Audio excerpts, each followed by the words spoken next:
La délégation générale aux élections a mené avec beaucoup de rigueur son travail de révision du fichier, cela conformément aux dispositions réglementaires. Ce processus élaboré minutieusement sur la base du fichier de l'élection présidentielle de 2018 a permis d'aboutir aux documents de base pour le scrutin du 29 mars prochain. La cartographie électorale de février 2020, qui fait ressortir évidemment 7 663 464 électeurs, 12 469 centres de vote, 22 147 bureaux de vote. Et si je dois me référer au rapport, sinon à la conclusion même du rapport de l'audit, je dirais tout simplement que ce fichier électoral est fiable pour tenir les élections législatives et toutes les autres élections en 2020. Les législatives à venir sont très importantes pour notre pays. À cet effet, il est du devoir de la DGE de produire un fichier électoral conforme aux standards internationaux. Que ce soit l'actualité des données, que ce soit le caractère inclusif et exhaustif du fichier électoral, que ce soit la complétude des données, tous ces critères ont été satisfaits et permettez-moi d'insister sur vraiment l'unicité des électeurs dans le fichier électoral.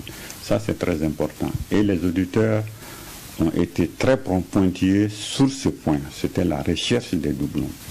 Et selon ce que le rapport nous apprend, c'est qu'il y a eu 2567 cas de doublons apparents.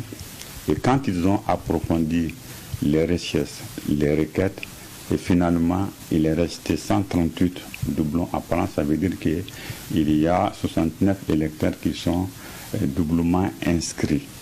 Et ils ont envoyé cette situation au CTDEC qui a estimé que ce n'était pas en fait des doublons. Vous comprendrez aisément que la polémique autour des doublons dans le fichier électoral, 500 000 souvent, 1 million, n'était pas en réalité fondée.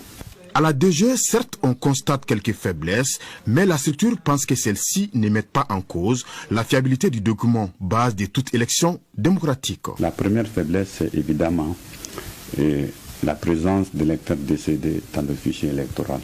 Ça, c'est tout à fait réel, mais c'est indépendant de la volonté de la DGE et du ministère de l'administration territoriale.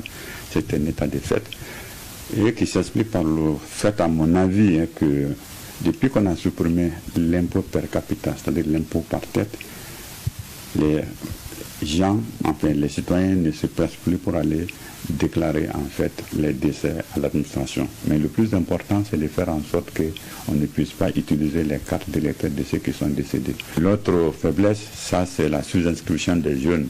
Le dit fichier a ainsi été mis à la disposition du comité d'audit qui était présidé par la CENI. Une fois audité par le comité d'experts, le document a été verrouillé. Puis ensuite, la personnalisation des cartes d'électeurs pour le scrutin du 29 mars 2020.